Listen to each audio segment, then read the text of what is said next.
इस्तकबाल है हमारे शो में जिसका नाम है fit India healthy India.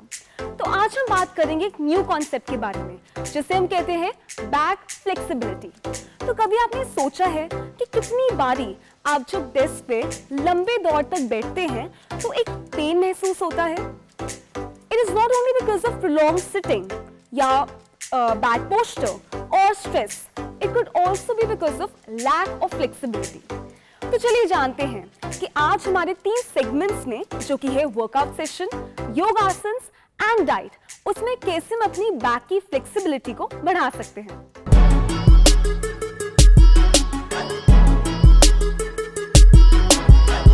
Hello everyone, मैं हूं रेचल डेविड और आज आप सबका fit India healthy India programme में इस्तकबाल है। आज हम बात करने वाले हैं कि कैसे फिटनेस का रोल लेडीज में, महिलाओं में एक अहम रोल प्ले करता है। कुछ बहुत बेसिक सिंपल एक्सरसाइजेस हैं जो आज मैं आप लोगों को बताने वाली हूं, जो आप इनफैक्ट घर पर भी कर सकते हैं।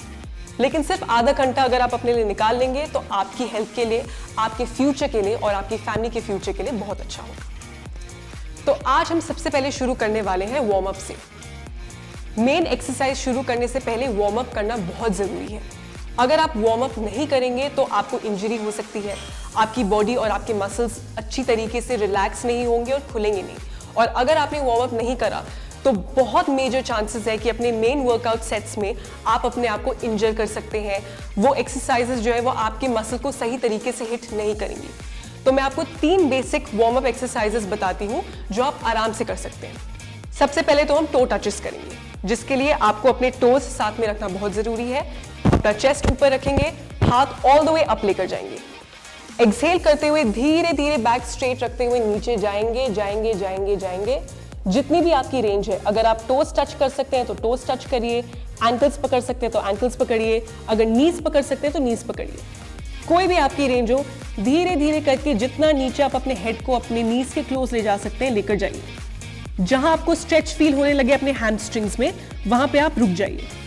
ब्रीथ करते रहिए, स्लोली हाथ नीचे लेकर आइए, ऑल द वे अप जाइए और फिर हाथ नीचे लेके आइए। अब हम करेंगे दूसरी एक्सरसाइज। दूसरी मोबिलिटी एक्सरसाइज जो है वो है back stretch which is standing. तो खड़े होकर बैक को कैसे स्ट्रेच करना है ये मैं आपको दिखाऊंगी। इसमें आपको अपने पैर थोड़े से और वाइड करने पड़ेंगे और अपने हाथ आप रखेंगे अपने वेस्ट पे। फिर धीरे धीरे जितना भी आप पीछे जा सकते हैं उतना पीछे जाएंगे और फिर आगे आएंगे।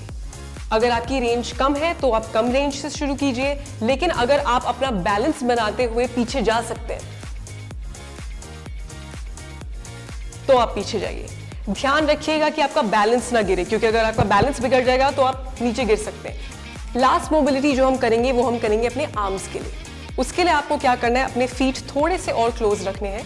अपना एक हाथ ऊपर लेके जाएंगे टुवर्ड्स द चेस्ट, ये हाथ बिल्कुल स्ट्रेट रखते हुए। दूसरा हाथ ओवर द स्ट्रेट हैंड जाएगा, एल्बो बेंड होता हुआ, और फिर आप स्ट्रेट हैंड को पुल करेंगे।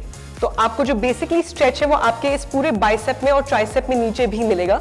इसको स्ट्रेच करिए, 5 सेकंड तक होल्ड करके रखिए। ये हाथ नीचे करिए, नीचे लेके जाइए। Same thing with the other hand, up, side, hold and pull. इसको भी 5 सेकंड तक होल्ड करके रखिए और फिर रिलीज कर दीजिए। इस एक्सरसाइज को भी आप दोनों हाथों से 5 टाइम्स करेंगे तो आपके आर्म्स, इनफैक्ट आपके शोल्डर्स भी बहुत अच्छे से स्ट्रेच हो जाएंगे। So before your main workout अगर आप एटलीस्ट ये 3 स्ट्रेचेस 5 टाइम्स करेंगे तो आपके लिए ही अच्छा होगा। आपकी बॉडी बहुत अच्छे से वार्म अप होगी, खुल जाएगी। अगर आप मेन वर्कआउट नहीं भी कर रहे हैं और आपको पता है कि आपका दिन बहुत स्ट्रेसफुल जा रहा है, काम पे बहुत स्ट्रेसफुल जा रहा है, वर्क फ्रॉम होम कर रहे हैं, सारा टाइम बैठे हुए हैं, 3 स्ट्रेचेस ये हर 20 मिनट्स में करते रहेंगे तो आपकी ब्लड फ्लो अच्छा होता रहेगा। इनफैक्ट आप अपने हर जूम कॉल, मीटिंग से पहले या कुछ भी काम करने से पहले और फ्रेश फील करेंगे। So follow these 3 basic mobilities and let's get on to the main workout. तो अब हम शुरू करने वाले हैं अपनी पहली एक्सरसाइज से, जो कि है स्क्वाट्स। तो स्क्वाट करने के लिए सबसे पहले आपको अपने पैर जो है वो शोल्डर विड्थ खोलने होंगे, जिसका मतलब ये है कि जितने वाइड आपके शोल्डर्स होते हैं उतने वाइड आपने अपने पैर खोलने। उससे ज्यादा नहीं खोलनी क्योंकि वो सूमो हो जाएगा, और उससे कम भी नहीं खोलनी क्योंकि फिर वो नॉर्मल स्टांस हो जाएगा। तो जितना आपका वाइड आपके शोल्डर्स है उतने वाइड आप अपने पैर रखिए। उसके बाद हाथ या तो आप यहाँ रख सकते हैं, या यहाँ रख सकते हैं, या यहाँ भी रख सकते हैं, लेकिन मैं सजेस्ट करूंगी कि हाथ आप ऐसे नमस्ते पोजीशन में रखें, क्योंकि इससे आपके chances of going forward when you squat down बहुत कम हो जाते हैं। हाथ यहाँ रखते हुए, हिप्स को ऑल द वे बैक करते हुए, चेस्ट आउट करते हुए ब्रीद इन कीजिए and then go all the way down and exhale and come up. अब अगर आपने एक चीज नोटिस करी हो, जब मैं ये मूवमेंट कर रही हूं मैं बहुत स्लो हूं, मैं फास्ट नहीं। बहुत सारे लोग गलती ये करते कि वो ना एक्सरसाइज और मूवमेंट करने के लिए उसको ना बस फास्ट एक्सप्लोसिव कर लेते ताकि वो बस खत्म हो जाए। आपको रियलाइज करना है कि अगर आप इसको बहुत फास्ट करेंगे तो आपकी नीज पे इंपैक्ट आएगा, जो कि हम नहीं चाहते। हमने अपने मसल्स और अपने जॉइंट्स को स्ट्रेंथन करना है, वीक नहीं करना। अगर आप कितनी जोर से झटका देंगे तो आपकी नीज पे झटका पड़ सकता है, जो हम नहीं चाहते, क्योंकि फिर आप अपने आप को इंजर कर लेंगे। इसलिए जब भी आप स्क्वाट पोजीशन में नीचे जा रहे हैं, go down slow, take a pause and slowly exhale and come up. और जब ऊपर भी आते तो सॉफ्ट लॉक, बिल्कुल झटके से नहीं उठना है, सॉफ्ट लॉक करना है। अब इस एक्सरसाइज को अगर आप 10 बार करेंगे इन 4 राउंड्स टू स्टार्ट विद, तो आपके लिए बहुत अच्छा होगा। अगर आप साइड से देखेंगे इसको, तो यहां से स्ट्रेट खड़े हुए, पोस्चर बनाया, चेस्ट आउट, बैक स्ट्रेट करी, स्लोली नीचे गए, पॉज लिया, breathe out and come up. तो इसको 10 टाइम्स एटलीस्ट 4 राउंड्स में करने से आपको बहुत ज्यादा बेनिफिट्स मिलेंगे and this is going to help you work out your overall body. तो अब हम नेक्स्ट एक्सरसाइज जो करने वाले हैं वो है chest press. First and foremost आप बेंच पे बैठेंगे, आपके पैर थोड़े से वाइड होंगे, ज्यादा वाइड नहीं होंगे ना ज्यादा नैरो होंगे, slightly wide and toes also slightly out. आपने अपनी पोजीशन बना ली, फिर आप डंबल्स पकड़ेंगे और डंबल्स को अपने चेस्ट के पास रखेंगे, थोड़ा सा आगे स्लाइड करके you go all the way back and you lie down. Bench पे लाई डाउन करते ही आपने डंबल्स को सबसे पहले ऊपर उठाना। ये आपकी स्टार्टिंग पोजीशन है। यहां से आपने कोशिश करनी है कि आप अपने चेस्ट को थोड़ा एलिवेट करें और अपने शोल्डर ब्लेड्स को बेंच पे रखें ताकि आपकी जो अपर बैक है वो थोड़ी सी और एलिवेटेड हो। अब क्योंकि डंबल्स नीचे जाने वाले हैं, the weights are going to go towards the gravity, तो आप क्या करेंगे, ब्रीथ इन, नीचे गए स्लो, पॉज लिया, ब्रीथ इन करा। अब ऊपर आना है तो आपने अगेंस्ट द ग्रेविटी जाना है, इसमें आपको एनर्जी जनरेट करनी है, so you breathe out, again breathe in, go down, take a pause and breathe out, come up,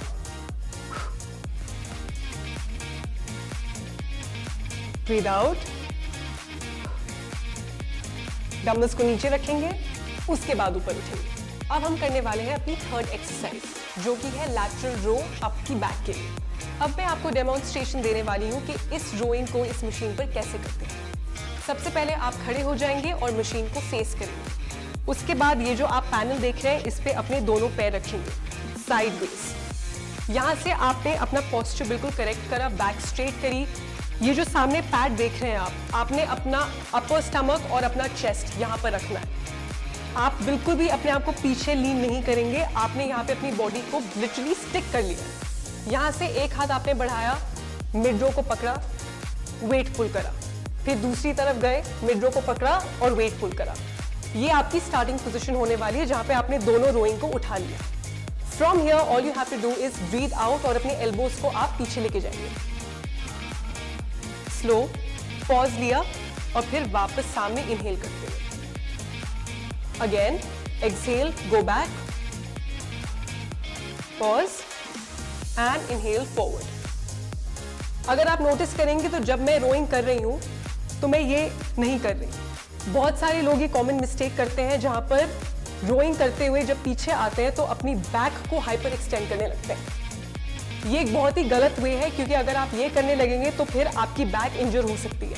इसलिए जैसे कि मैंने आपको शुरू में ही बताया, सबसे पहले आप अपने चेस्ट को और अपर स्टमक को स्टैटिक रखेंगे पैड पे, यहीं से एल्बोज पीछे और सामने, बैक एंड फॉरवर्ड। रखते टाइम पहले लेफ्ट हैंड रखा, फिर राइट हैंड रखा, उसके बाद आप नीचे आ गए।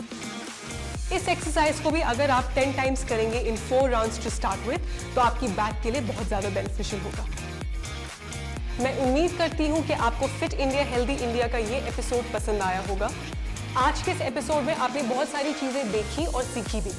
मैं आपसे रिक्वेस्ट करती हूँ कि जो चीज़ें मैंने आपको आपकी हेल्थ के बेनिफिट्स के लिए बताई, आप उसको फॉलो करेंगे, और जो चीज़ें मैंने आपको बताई आपको नहीं करनी चाहिए, जिससे आपको इंजरीज ना हो, बीमारियां ना हो, आप प्लीज़ उसे भी फॉलो कीजिए।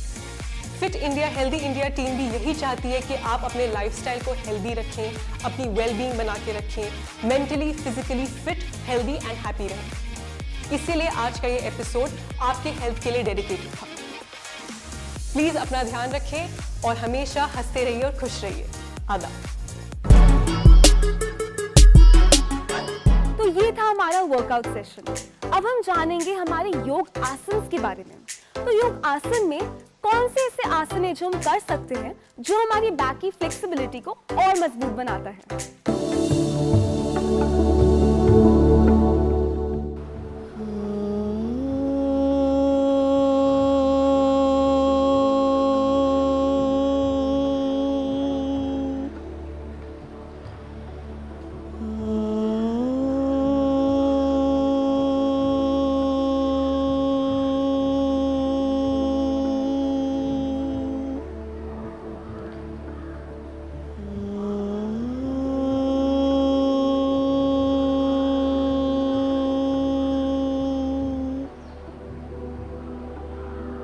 धीरे से कोमलता से आंखें खोलेंगे, पलकों को हल्का करते हुए, मुख पर प्रसन्नता का भाव। मैं सभी का स्वागत करती हूँ फिट इंडिया हेल्दी इंडिया के योगा सेशन में। आज मैं चर्चा करूँगी कि आपका जो बैक इश्यूज़ होता है, बैक पेन के लिए हम कौन कौन से योगिक मैनेजमेंट अपनाएं। Actually back issues this is not a disease, this is a disorders जो हमारी जर्नल जो हम दिनचर्या में जो हम रॉन्ग पोस्चर्स करते हैं, सोते वक्त, हमारे वर्क प्लेस पर, हमारे हाउस होल्ड काम करते हुए, जब भी हम फॉरवर्ड बैंड करते हैं, जनरली फॉरवर्ड बैंड करते हैं, ट्विस्टिंग करते हैं, तो हमारे स्लिप डिस्क, बैक पेन, काफ़ी इश्यूज़ आ जाते हैं। बैक पेन में भी काफ़ी समस्याएं हैं, lower back, upper back and slip disc. उसके लिए मैं आपको कुछ आसनों का अभ्यास कराऊंगी अभी। तो सभी मुझे ध्यान से देखेंगे कि कौन कौन से आसन हमारी मेरुदंड को, सुपाइन को मजबूत बनाते हैं और हमारे सुपाइन जिनको बैक इश्यूज़ हैं उनको ठीक करने में लाभदायक है। तो अब हम जानेंगे कि हमारे जो बैक इश्यूज़ हैं उनको ठीक करने के लिए कौन से आसन लाभदायक हैं। सबसे पहले हम करेंगे कटी चक्रासन। जितने आपके कंधों में दूरी है उतनी अपनी पैरों में दूरी बनाएंगे। दोनों हाथों को बिल्कुल सीधा करेंगे, ध्यान सामने की ओर, श्वासें सामान्य रहेंगी। अब धीरे धीरे पीछे की ओर जाने का प्रयत्न करेंगे। आपका लोअर पोर्शन, बॉडी से निचला हिस्सा सामने रहेगा। If you are doing like this, this is wrong. निचला हिस्सा आपका सामने रहेगा। जैसे कपड़ों को ट्विस्ट करते हैं ऐसे आपका शरीर पीछे की ओर, जितना मुड़ सकते हैं उतना मुड़ेंगे। दोनों अंगूठे की तरफ देखने का प्रयत्न करेंगे, पूरा श्वास निकालते हुए। और फिर से श्वास भरते हुए सामने की ओर, श्वास निकालते हुए पीछे की ओर देखने का प्रयत्न करेंगे। एक बार दाईं ओर, एक बार बाईं ओर, और श्वास भरते हुए सामने की ओर।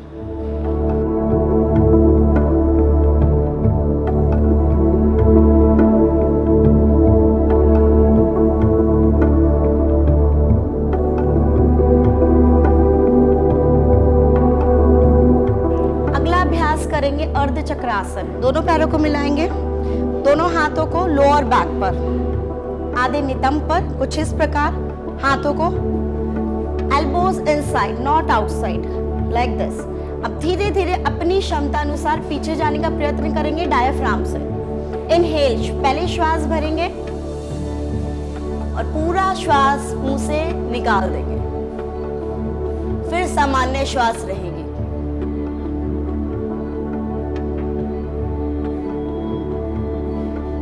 श्वास भरते हुए वापस। किसी भी आसन का अभ्यास करते हुए कभी भी दूसरों को देखकर अभ्यास ना करें। अगर आप बिगनर हैं तो कम से कम 10 सेकंड रुकने का प्रयत्न करें हर आसन में। अगर आपके आसन में स्थिरता नहीं है तो वो आसन ही नहीं है। तो हर आसन में कम से कम स्टार्टिंग में 10 सेकंड, फिर 20 सेकंड, फिर 30, फिर 40 अपनी क्षमता अनुसार, और कम से कम 5 या 10 बार बार रिपीट करें, दोहराएं हर आसन को। अगले आसन का अभ्यास हम करेंगे त्रिकोण आसन। पैरों में दूरी बनाएंगे 1 से 1.5 फुट की, हाथों को सीधा आउटसाइड, राइट टो बाहर निकालते हुए धीरे धीरे अपनी क्षमता अनुसार नीचे झुकने का प्रयत्न करेंगे। अगर आप इतना झुक पा रहे हो तो यहीं पर रुक जाएंगे। कुछ साधक गलतियां करते हैं कि हाथों को ऐसे रख देते हैं। This is wrong posture. Chest नीचे नहीं होना चाहिए। अगर आप इतना समर्थ हैं तो इतना ही झुकेंगे, इतना समर्थ हैं तो इतना, पूरा समर्थ है तो पूरा, और ऊपर की ओर देखेंगे, हथेली की ओर। साइड वेज से झुकना है आपको, चेस्ट नीचे ना हो, सामने हो। फिर श्वास भरते हुए सेंटर। इसी प्रकार इसका counter pose. Inhale centre, exhale,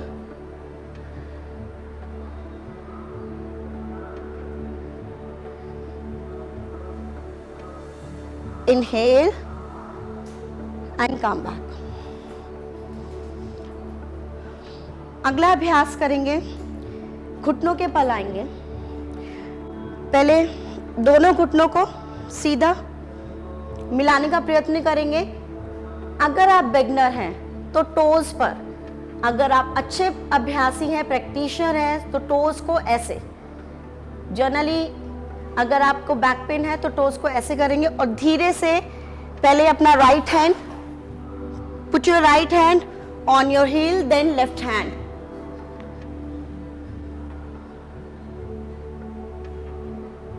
and come back with inhalation. आप बिल्कुल ही बिगनर हैं तो इसमें भी आप दोनों हाथों को अपने नितंब पर लगाएंगे और धीरे धीरे पीछे जाने का प्रयत्न करेंगे, कुछ इस प्रकार। और आप अच्छे अभ्यासी है तो पैरों को, टोस को आउट करते हुए पूरे हाथों को नीचे की ओर ले आएंगे। फिर से लंबा गहरा श्वास निकाल दें और श्वास से सामान्य।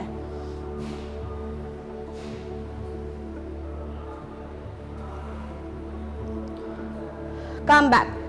हर एक आसन के बाद उसका काउंटर पोज जरूर करेंगे। हाथों को सीधा करेंगे, लंबा गहरा श्वास, और धीरे धीरे श्वास निकालते हुए अपना चेस्ट, चेन और माथा जमीन पर लगाने का प्रयत्न करेंगे। And relax.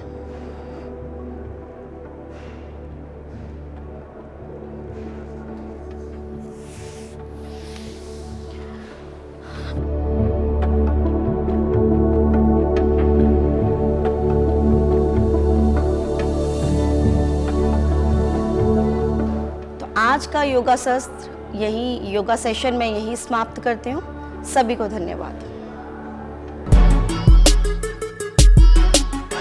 तो दोस्तों, ये था हमारा योग सेशन। आप बस ये ध्यान रखें कि आप कोई भी आसन करते हैं तो एक एक्सपर्ट की सुपरविजन में ही करें। अब हम जाएंगे अपने डाइट सेशन में। तो डाइट में हम जानेंगे कि कौन सी ऐसी चीजें हैं जो हमें खानी चाहिए और कौन सी ऐसी चीजें हैं जो हमें नहीं खानी चाहिए, अपनी फ्लेक्सिबिलिटी को और मजबूत करने के लिए।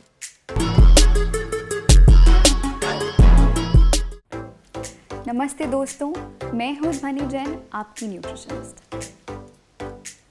डाइट हमारी लाइफ का एक बहुत इम्पॉर्टेंट हिस्सा है। सही खाना, सही टाइम पे खाना और सही मात्रा में खाना बहुत महत्वपूर्ण है।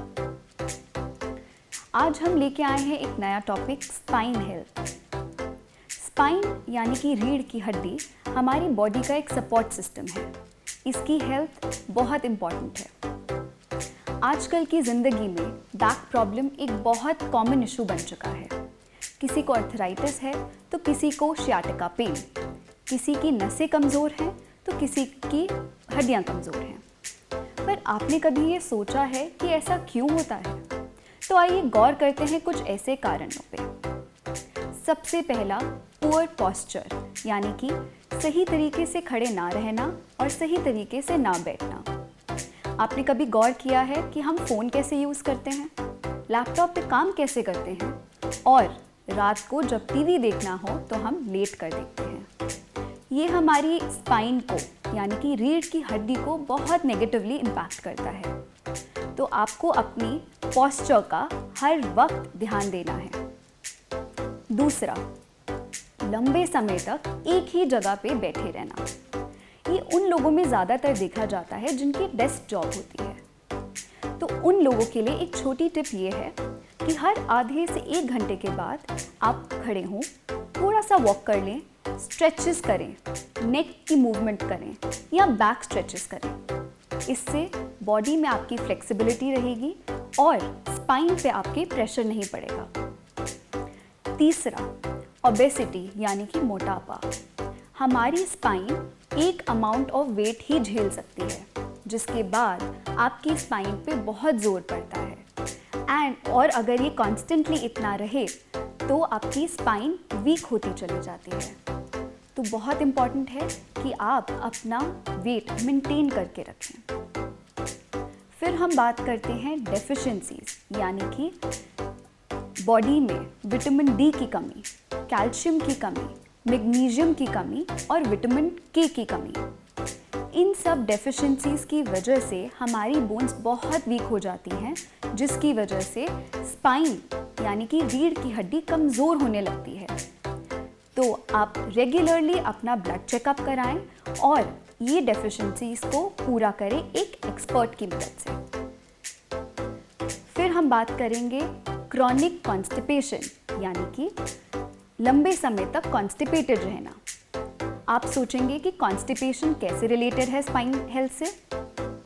तो वो ऐसे, जब हम कॉन्स्टिपेटेड होते हैं हमारी बॉडी के एसिडिटी लेवल्स बढ़ जाते हैं और जब एसिडिटी लेवल्स बढ़ते हैं तो हमारी बॉडी का एक सेल्फ मैकेनिज्म होता है जिसमें वो हमारा बॉडी का पीएच नॉर्मल करने की कोशिश करती है। अब वो नॉर्मल कैसे करती है? हमारी हड्डियों से कैल्शियम को लीच आउट करके। इससे हमारी बॉडी अल्कलाइन हो जाती है और क्योंकि वो कैल्शियम लीच आउट हो जाता है, धीरे धीरे धीरे हमारी बोन्स, रीढ़ की हड्डी, घुटने की, अलग अलग जॉइंट्स की कमज़ोर होने लगती हैं। और फाइनली एक्सरसाइज, चाहे वो ओवर एक्सरसाइज करना हो यानी ज़्यादा एक्सरसाइज करना या कम एक्सरसाइज करना, दोनों ही उतने ही हानिकारक हैं।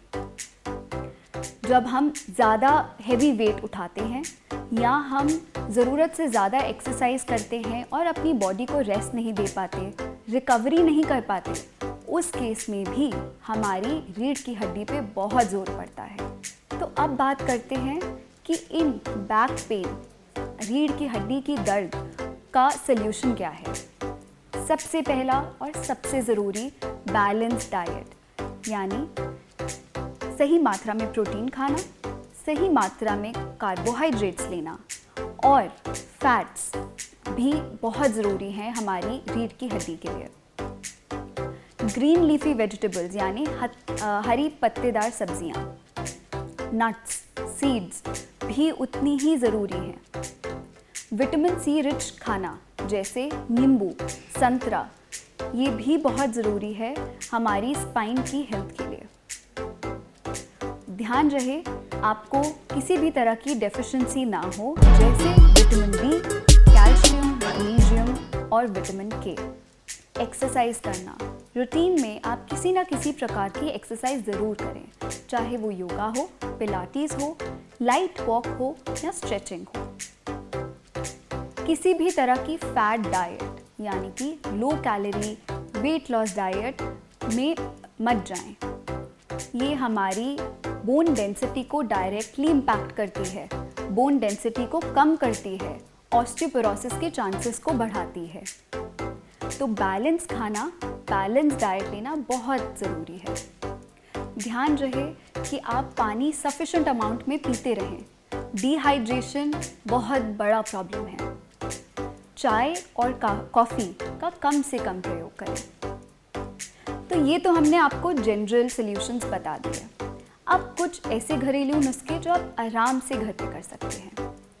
सबसे पहला Epsom salt bath. Epsom salt एक तरह का नमक होता है जो आपको नॉर्मली किसी भी केमिस्ट शॉप पे मिल सकता है। अगर आपके घर में बाथ टब है या किसी तरह का टब है, आप उसमें एप्सम सॉल्ट और गुनगुना पानी डाल के उसमें नहाएं या लेग्स को सोक करें या फिर किसी गीले कपड़े से अपनी पीठ पे जहाँ पे आपको दर्द है उधर सेक करें तो आपको बहुत ज़्यादा रिलीफ मिलेगा।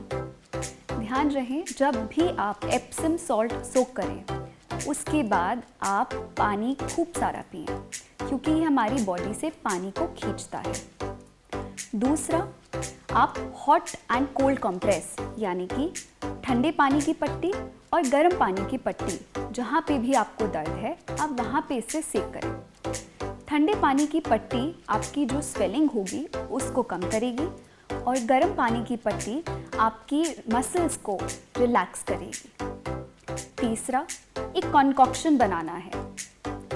1 इंच अदरक का, 3 से 4 काली मिर्च, 1 छोटा चम्मच सिनेमन पाउडर यानी कि दालचीनी पाउडर, 1 छोटा चम्मच हल्दी पाउडर, 1 छोटी लौंग और इसमें 1 छोटा चम्मच मेथी दाना यानी कि फेन्यूग्रीक सीड्स। इन सब को लेकर के आपने 2 कप पानी में उबालना है आधे होने तक। इसका सेवन अगर आप दिन में 2 बार करेंगे तो आपको जल्द ही अपनी पेन्स में बहुत आराम मिलेगा। इसके बाद आता है मसाज। ऑयल मसाज हमारी बॉडी को बहुत ज़्यादा रिलैक्स करती है, बट ये कोई नॉर्मल ऑयल मसाज नहीं है। पहली ऑयल मसाज आप कर सकते हैं कपूर और नारियल के तेल के मिश्रण से। जहाँ पे भी आपको दर्द है वहाँ पे आप अच्छे से इससे मसाज करें। दूसरा, रोज़मेरी ऑयल और नटमेग ऑयल दोनों के 4 से 5 बूंद 2 चम्मच नारियल के तेल में मिलाकर अगर आप इस तेल से मसाज करेंगे रेगुलरली तो आपको अपनी पेन में बहुत आराम मिलेगा। और इसके अलावा काले तिल यानी कि ब्लैक सेसमे सीड्स और मेथी दाना रोज़ आप रात को भिगोएं और सुबह इसका सेवन करें। इससे भी आपको बहुत जल्दी लाभ मिलेगा। तो दोस्तों, आज हमने बहुत कुछ जाना है स्पाइन हेल्थ के बारे में, रीढ़ की हड्डी की हेल्थ के बारे में। आप अपनी डाइट में, अपने लाइफस्टाइल में ये छोटे छोटे नुस्खे, ये छोटे छोटे सॉल्यूशंस ज़रूर इनकॉर्पोरेट करें। कोई भी प्रॉब्लम के लिए एक्सपर्ट के पास जाने से ना रुकें। हमारे साथ जुड़े रहें फिट इंडिया हेल्दी इंडिया। हम जल्द ही वापस आएंगे एक नए टॉपिक के साथ। धन्यवाद।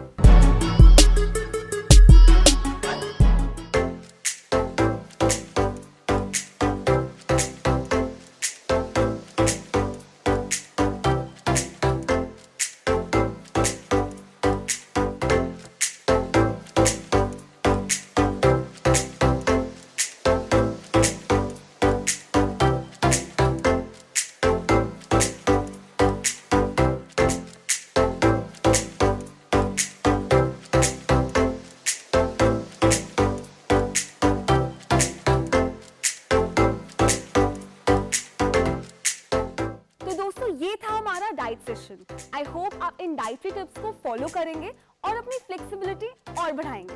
तो फिर मुलाकात होगी दोस्तों अगले एपिसोड में फिट इंडिया हेल्दी इंडिया।